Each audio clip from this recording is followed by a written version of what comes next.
Abraham. Abraham's life reveals that faith is not a single decision, but a lifelong journey, one marked by calling, covenant, struggle, fulfillment, and surrender. Through his story, we learn how to trust God's promises and live by faith, not by sight. Because behind the scenes, the God of Genesis is leading us, transforming us all along the way.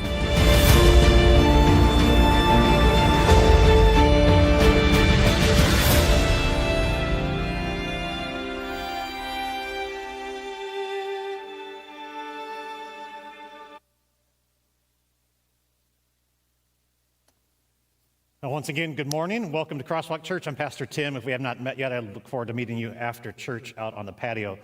We're in week number 2 of our summer series entitled Hitchhiking with the Prophets. We're taking a journey alongside of 3 main characters that are found in the book of Genesis from chapter 12 to the end in chapter 50. Abraham, Isaac, and Jacob. If you weren't here last week, we kicked it off with Genesis chapter 12. I'm excited to share with you another message from the life of Abraham today. And to help us think about what we're going to hear and see today, I want you to think about 2 terms: expiration dates and deadlines. Like, my guess is everyone in here today, for the most part, is concerned about expiration dates and deadlines at certain times. Like when it comes to milk and meat, expiration dates are pretty important, right? Like drinking milk that's gone bad is probably not the best thing you can do for your gut, your stomach, for your health. And we don't really want to eat food that has expired past the deadline. Or how about those of you who've gone through life and you've had to apply for a job, or maybe apply for college, or maybe apply for grad school? Like, there are deadlines when you have to get your application in, and if you miss it, you're doomed. Or mom and dad, when your college-age kid for the first time comes to you and says, I need your help filling out the FAFSA. You need to do it by a blank date. If you don't, the money and the resources might not be available to you. Like, we got to pay attention oftentimes in life to expiration dates and deadlines. But then there are some times in life where expiration dates and deadlines aren't at the top of our mind. Like, do some of you know that those gift cards that you've received or given at Christmas, after a year of not use or not being used up, the company actually starts taking back a portion of it till it goes down to 0. Do you know that? You probably should, because some of them actually have that as a part of the deal. Or how about that rebate slip you picked up at the store, or that time that you bought that item where they were offering this great opportunity to get $30 back? All you have to do is get the receipt and send in the rebate, and you brought it home and you put it on the counter, and you told yourself you would do it tomorrow. And then you looked at it and it passed the deadline and you missed out because it wasn't that high level of importance at the time. And then what about those deadlines of all the deals and sales that you missed at Memorial Day? Like, how many of you watched the TV, saw the ads come in through the mailbox, like Memorial Day sale, do not miss out, 30% off, you'll never see this deal again. Don't worry, I know some of you are heartbroken that you missed it. Flag Day's coming. And so is Father's Day. And so is the 4th of July. Like, they come and they go. These deadlines will pass. And I want you to think about that, because sometimes when an expiration comes, a date comes, or a deadline comes, and we miss out, we are left frustrated. We are disappointed. Sometimes maybe even upset. And I want you to have that in mind today as we consider the tension that's in front of us in week 2 of our sermon series. If you were here last week, you heard God call Abram to go. You heard God give Abram amazing promises that he was going to do for him. One of which was to make him into a great nation, and because of one of his descendants, all people who ever lived on the face of planet Earth would be blessed. But from chapter 12 to chapter 15, where we're going to pick it up today, a lot has transpired, but most important for you right now is to understand and know that 10 years have come and gone. And you know what has not happened for Abram and Sarai to this point in the story? A descendant. And Abram and Sarai weren't naive to the reality of the deadline that biology brings. Like that at a certain point, you get to a place where having children is no longer a possibility. And I want to be very careful with that because I know that there are some of you here who have experienced that, have wrestled with that, have struggled with that. Like the great pain is that when that comes and goes and does not happen, it's heavy on the heart. But it wasn't just something that was heavy on the heart for Abram and Sarai personally. This was like a part of the promise that God had given him 10 years earlier, and no descendant equals no great nation. You see, that's where we're going to find Abram today, 10 years after we found him last week. I'm going to connect the dots for you in just a second to get you up to chapter 15 and see where he's gone and what he's experienced. But just for right now, I want you to consider the tension that we're going to find in today's story, the tension that we're going to wrestle with, that Abraham was wrestling with. The tension is this: how do we live in the tension between God's promises and God's timing? Like, how do we live in the tension that is the place where we find ourselves all too often in life, where we know God's promises, and we're also struggling with God's timing? Like, that's Abram today. Like, hey, God, what about what you've said and the promises that you've made, and how can they happen, or will they be fulfilled because of the reality of what I'm seeing? See, from chapter 12, Abram has wandered around Canaan. He has also made a trip to Egypt because of a famine. He came back to Bethel. He set up his family there. He then separated from his nephew Lot when their servants had a quarrel over who would work what land. And then in chapter 14, Abram had to go on the offense and rescue his nephew Lot, who had been kidnapped because Lot was living in the city of Sodom and Gomorrah, and the king of Sodom and Gomorrah waged a war against a different king and had lost, and Lot had been taken away. So Abraham takes his men, rescues his nephew, and that's where we find ourselves in chapter 15. 10 years of time have come and gone, but no descendant, no son. Tension. And it's there where chapter 15 picks it up after Abram has won this battle and rescued his nephew. And God, through Moses, who wrote the book of Genesis, is inspired to tell us this: after this, the word of the Lord came to Abram in a vision. Do not be afraid, Abram. I am your shield, your very great reward. Like, I don't know if God had spoken to Abram during the course of those 10 years. We're not given much of the details of all those 10 years and every interaction that Abram had. But here's the first time we encounter God on the scene once again, having a conversation with Abram. The God who made the promises is now coming to Abram in a vision and speaking once again. And he leads with these words: do not be afraid. Literally in the Hebrew, fear not. See, when God speaks from a place of knowledge. And he knows what's going on inside of Abram in his heart. Like, God never misuses any of the words that he chooses. So to lead with fear not, obviously God knew what was going on inside of Abraham. There was something that had his attention. There was something that caused him to maybe be afraid. There was causing him something to at least have it heavy on his heart. And so God leads with that and then says, I am your shield. And I know for some of us today, we might not think of it the same way that people in Abraham's day would, but a shield would be protection. Like, I stand in front of you to guard you from spiritual harm, from physical harm, maybe from emotional hurt and ache. Like, here's the God of Abraham coming to him and saying, this is who I am. I will be your shield, and I'll be your reward.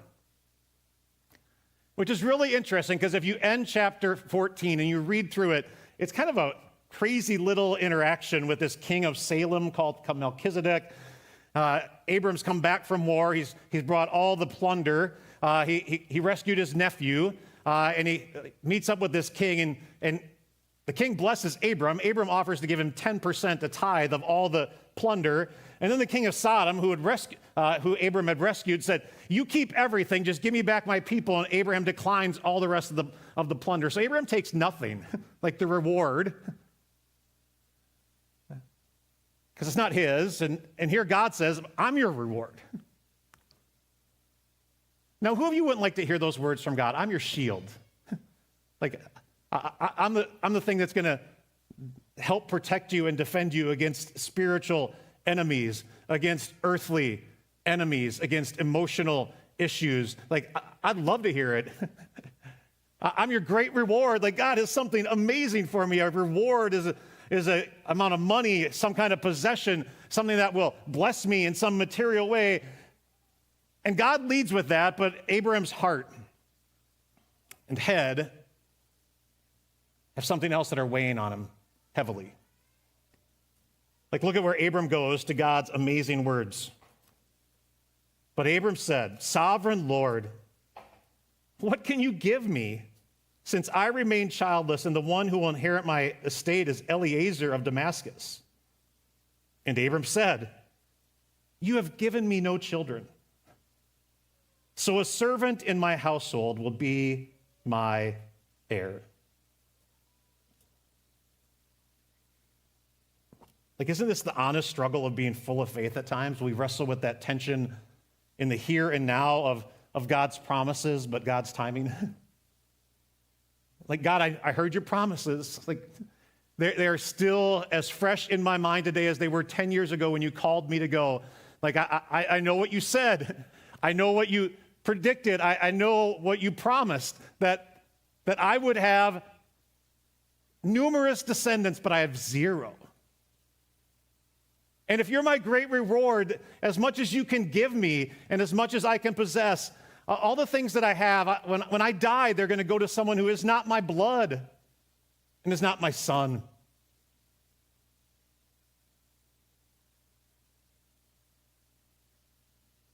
And I think I want you to see this through a couple lenses. One, this reality of it's hard to be full of faith after being so faithful when what you see does not line up with what you've heard. When the reality of life, the facts, aren't things that you think are possible. And at first it might cause you to question whether or not Abraham was full of faith, right? Because he's stating facts and he's asking questions. But I would argue that being full of faith does not require you to be a spiritual superhero.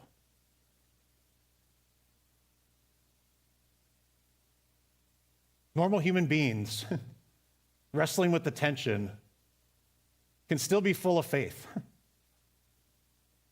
Like, we need to be careful when we have the questions. They can lead us down the aisle of fear and doubt and distrust in God, but I think Abraham and his words give us some clues in here that just help us understand a very important truth and how to deal with it.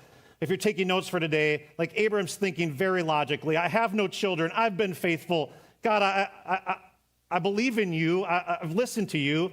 Like, being full of faith, I need you to hear this, and I need to accept this at times. Being full of faith is hard. It's hard when God's timing does not match ours. When God's timing and our timeline don't intersect perfectly according to what we want and what we expect.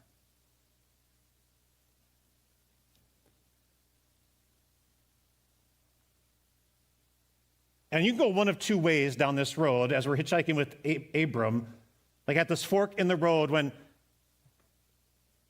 God's timeline does not match up with ours. We can go down the path of doubt, we can go down the path of anger, we can go down the path of distrust in God, or we can be full of faith, which is hard, but possible.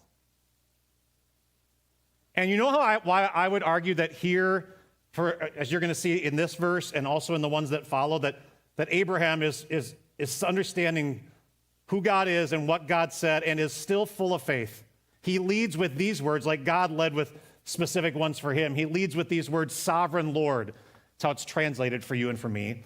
Literally in the Hebrew, it's two different words that have the same translation. Lord, Lord. You want some help to know the difference? Like the first one is Lord Adonai. It's translated sovereign. It really has an understanding of someone who has ownership of someone else, who is ruler over. This is kind of like Lord, Master, King, in charge of all things, all powerful title for God. So Abram's referring to him as the God of the universe, the creator God, the in control God, the one who has, by using these words, Abram's calling out his providence, that he dictates, decides, and does according to God and his wisdom for your good. Like that's what Abraham leads with. Like you hear the questions after, like, God, what can you give me? But he starts with, God, you are sovereign. He acknowledges him for that God. And then the next one, the Lord, is his saving name, his grace name. The Lord who saves, the Lord who loves, the relational name for God. It's the name that Moses heard from the burning bush. It's the name of the God who loves and saves. The Jews, the Israelites, the Hebrews they had such reverence for that name that they wouldn't even speak it the way it's spelled in Hebrew. And when these words are put together, and they're not oftentimes put together, a lot of times you'll find it with the patriarchs especially, they're emphasizing this beautiful picture of God and who he is and what he does. And when they're used together, it really is an ultimate example of someone full of faith, understanding who God is and what he can do, sovereign, all-powerful, in control, Lord, and the Lord who loves, the Lord of grace, the Lord who forgives, the Lord who wants to have a relationship with you and makes you his child. You see, when you talk about being full of faith, it is hard when God's timing doesn't match up with yours, but you know what allows you to do it? Like knowing who God is, that he's the ultimate authority, that all things are in his control, that he alone, the God who is the Lord of grace, can give us peace and comfort. Like Abraham in many ways is acknowledging this truth. Like, I don't know how it's physically going to be possible, Lord, but you're sovereign, you're God, you're the Lord. I'm looking at the facts. And being full of faith doesn't mean you don't ask questions. Being full of faith means you ask the right questions to the right person. You go to the right place. Right place, right person. And when you know who he is, the Lord, and the Lord, you reveal a heart that has faith because you know who he is. He's faithful.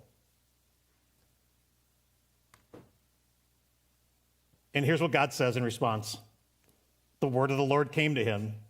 This man, referring to Eliezer, who was his main servant, this man will not be your heir, but a son who is your own flesh and blood will be your heir. Now, this is the first time God has said literally these words to Abraham. Your descendant, the one who will bless many nations, your descendant who will help make you into a great nation, will be your own flesh and blood, will carry and bear your DNA. Like, you might not believe it's possible. You might be wondering if it's possible, but it's going to happen. I'll do the supernatural. I am the God who is sovereign. You just called that out. And I'm the God of grace who keeps all of his promises.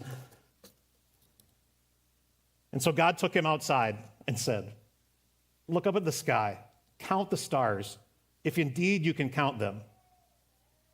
And then he said to him, so shall your offspring be. God doesn't give Abraham a strategy. He comes back to him with his word. He reminds him of his promise. Like, God just takes him back to what God has said, what Abraham calls out on and reminds us of with his words of who he's speaking with. And it's the thing I love perhaps most about God in this section. Like, he takes Abraham outside. Like a clear night. Someone told me last night there was a blue moon. I was in bed before I got to see it. How many of you saw it? Like you get to look up at the sky and you see cool things here in Arizona on a clear night. Like go out on a clear night. Like tonight, if it's clear, go out and look up at the sky and start trying to count the stars.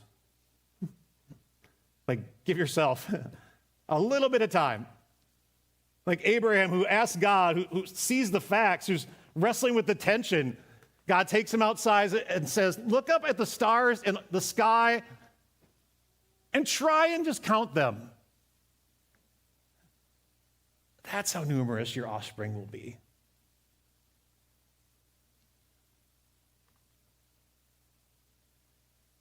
And here's the thing I love about what happens next. Like, Abraham believed the Lord. He believed the Lord.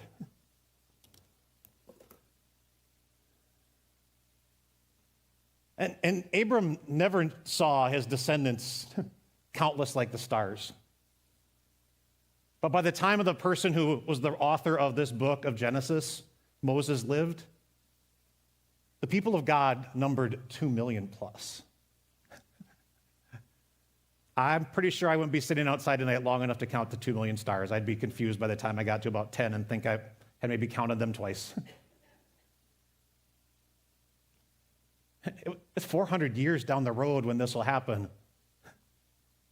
But Abraham believed the Lord. He didn't just believe in the Lord. He just didn't believe what the Lord said. He believed the Lord.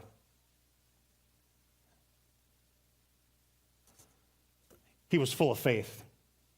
If you're taking notes, what I want you to see in this story about that tension, remember the tension when you're wrestling with what God has promised, and maybe to you, you're wrestling with something going on in your life that you wish could happen. You're missing out on a relationship. Maybe you're later in life, and you know someone later in life, and they're wondering, why am I still here? Like the timing doesn't match up. Maybe it's something that you're looking for or hoping for. You're wondering about. Like being full of faith is hard when God's timing doesn't match ours. And being full of faith, if you want to understand the answer, what we see in Abraham is more than just believing God can act. Like, the Bible does say, even the demons believe that God exists. Being full of faith, I just want you to hear this, is more than believing that God can act. It's part of faith, but there's more to being full of faith than just believing he can act. Being full of faith trusts God will act. God will, even when he hasn't yet. Being full of faith knows God's delays are not denials. Like faith believes that God is faithful all of the time, because being full of faith is anchored in the firm promises of God.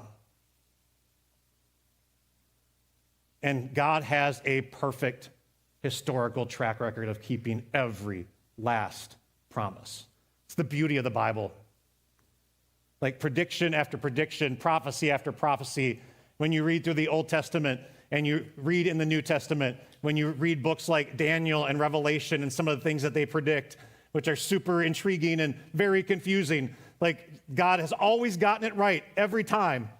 Sometimes it's hundreds of years removed down the road when those things come true. And historically, you can look back and see that's who God is. But even more, I want you to see this.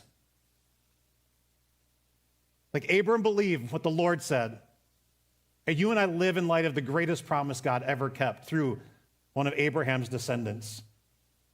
And while physically none of us might be considered as descendants of Abraham, you know what the Bible says about the people of God, spiritually speaking? We are descendants of Abraham. We are one of the spiritual stars in his family tree, which means we are connected to the man who came. His name is Jesus Christ, the morning star.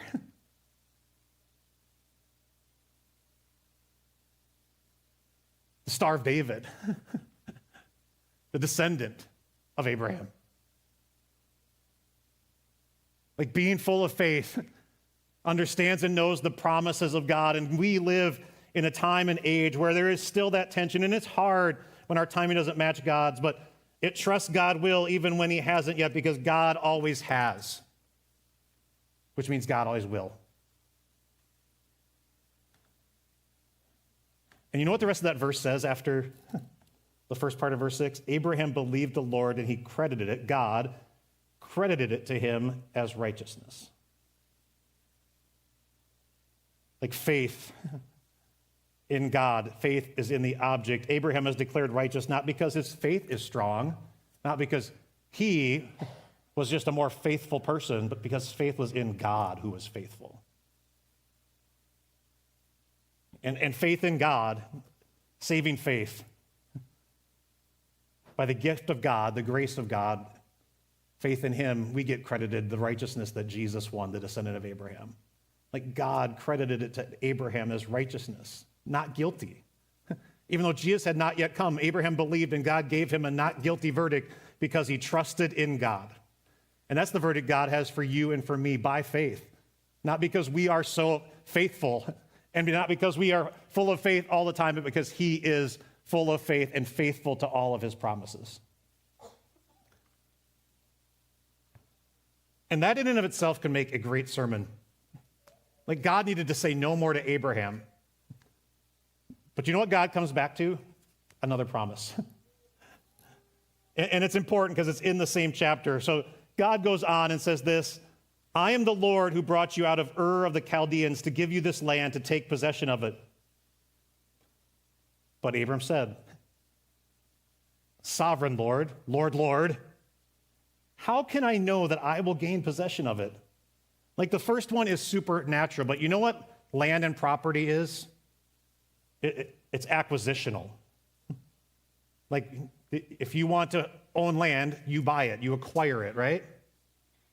Or you take it by force. Like there's two, it's acquisitional. And Abraham's looking around going, I don't own any of this. I might not be able to acquire any of this. I definitely want to go on the battlefield and have to win all this at this point. It might not go well for me to try and conquer a whole land with me and a few servants of mine. And so God, help me understand how this is going to be possible. And God does an amazing thing for Abram. He makes a covenant with him. I want you to see here the whole section, and I'll give you some highlights as we wrap up our sermon and have our final takeaway. So the Lord said to him, here's in response to Abraham. Did you catch it too? Lord, he said it before. In response, God says, bring me a heifer, a goat, and a ram. So three main animals that were in Abraham's field, about. Each 3 years old, along with a dove and a young pigeon. Abraham brought all of these to him, cut them in two, and arranged the halves opposite each other. The birds, however, he did not cut in half. In other words, he's setting up a sacrifice. He's setting up a ceremony. The birds of the prey came down on the carcasses, but Abraham drove them away. So time is passing. The birds in the air are coming down to grab the meat, to grab the food. As the sun was setting, Abram fell into a deep sleep, and a thick and dreadful darkness came over to him. Then the Lord said to him, know for certain, in other words, I promise that for 400 years your descendants will be strangers in a country not their own, and that they will be enslaved and mistreated there. But I will punish the nation they serve as slaves, and afterward they'll come out with great possessions. You, however, will go to your ancestors in peace and be buried at a good old age. In the 4th generation, your descendants will come back here, for the sin of the Amorites has not yet reached its full measure. So God's talking a whole lot of God language, a whole lot of prediction language. And then he does this. When the sun had set and darkness had fallen, a smoking fire pot with a blazing torch appeared and passed through, danced through, walked through the pieces.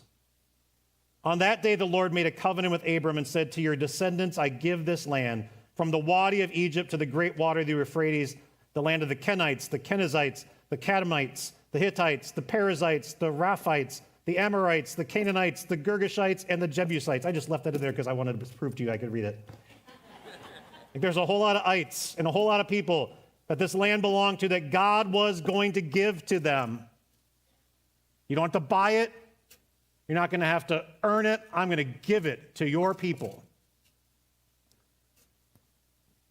But Abram, you're never going to see it. Because God's timeline doesn't always match up with ours. But when we're full of faith, it doesn't have to, because we know God will act. Because God is faithful.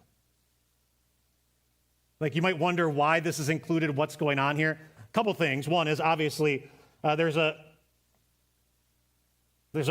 ancient covenant ritual going on. Like, this was something that Abram would have seen, others would have seen, that to make a covenant, to make a pact with one another, like, you would light up and offer a sacrifice, and you'd both walk through it. And by walking through it, each of you taking your turn, you're both acknowledging your role in the transaction. Like, one side will promise blank, and the other side is going to do blank.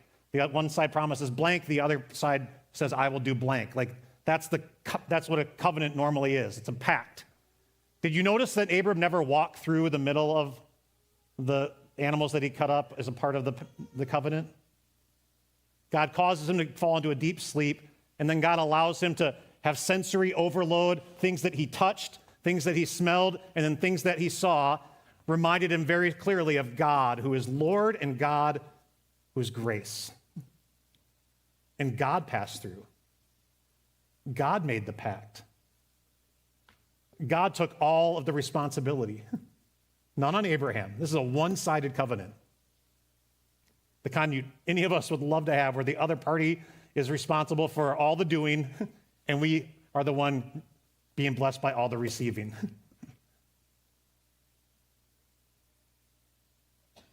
Like, I want you to see this in Abraham. We're going to come back to it next week, is what you're going to find. Don't be shocked. Being faithful and full of faith is hard. I already said that. It's going to be hard for Abram and Sarah, having heard this, because God's timeline doesn't always match up with yours. But what I want you to see in God here is he's making a prediction to Abraham. And you know what? If you know human history, the descendants of Abram eventually migrated to a place called Egypt. We're going to see that at the end of our study in Hitchhiking with the Prophets. And then they spent 400 plus years there until they left. And as God said, we're blessed by all the things they took with them. And eventually they got to this land. And you know what God did? Time and time again, just take a little bit of a look at the book of Joshua and see how the miraculous was done. The land was granted them, not because they were the greatest of nations, not because they were always full of faith, not because they were always faithful to God, but because God was faithful. Like, the ultimate takeaway when the tension is real, remember this truth: God is faithful. God is faithful. When you open the book and you read his word and you hear his promises, you look through history, he has followed through on everyone he made to Abraham. He's followed through on everyone he made to David. He's followed through on everything that he has promised for you and for me in Jesus Christ, who came, who lived, who died, who rose again. God is faithful. And that alone, by God's grace, through the power of the Holy Spirit, makes it possible for you and for me to be full of faith. His faithfulness leads us to be filled with faith. Like, God just keeps giving more and more reasons to Abraham to be full of faith. Abraham asks questions. God says, here's my promise. Abraham asks questions. God says, here's what I'm going to do. Be full of faith. I'm faithful.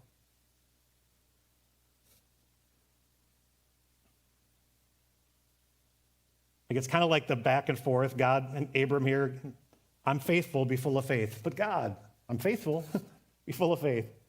But God, I'm faithful, be full of faith. Like, at a certain point, like, I think Abraham got it. Not perfectly, because he's human, but because God is the giver of faith. The God of Abraham, Isaac, and Jacob is the strengthener of faith, because God is the one who has given you and me faith, and the work of Jesus he has credited to us as righteousness by grace through faith. That's the Lord of the Bible that Abram knew. And I love that God gave Abram visuals like he gives you and me. Like the visual of the fire, the smoking pot, all those things. It's not the same as the visuals we have of things we can see, taste, or touch, but those are things that remind us of who God is, that God who can do the almighty and the impossible, like in a meal where it is bread and wine, give us his very body and blood. Who, when connected to water through his powerful word, can offer and give forgiveness, new life, and salvation to little children, to adults. He's faithful.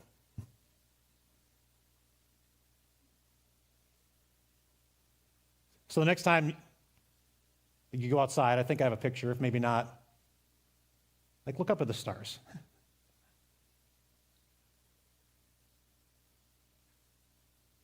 And think of Abraham as you do.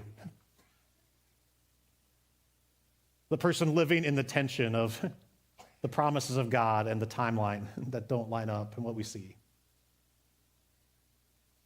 Because when we see that, we're reminded of what Abraham did. He believed the Lord, almighty, all-powerful. And he believed the Lord, the God who's gracious and good and sent his son. Let's pray about that.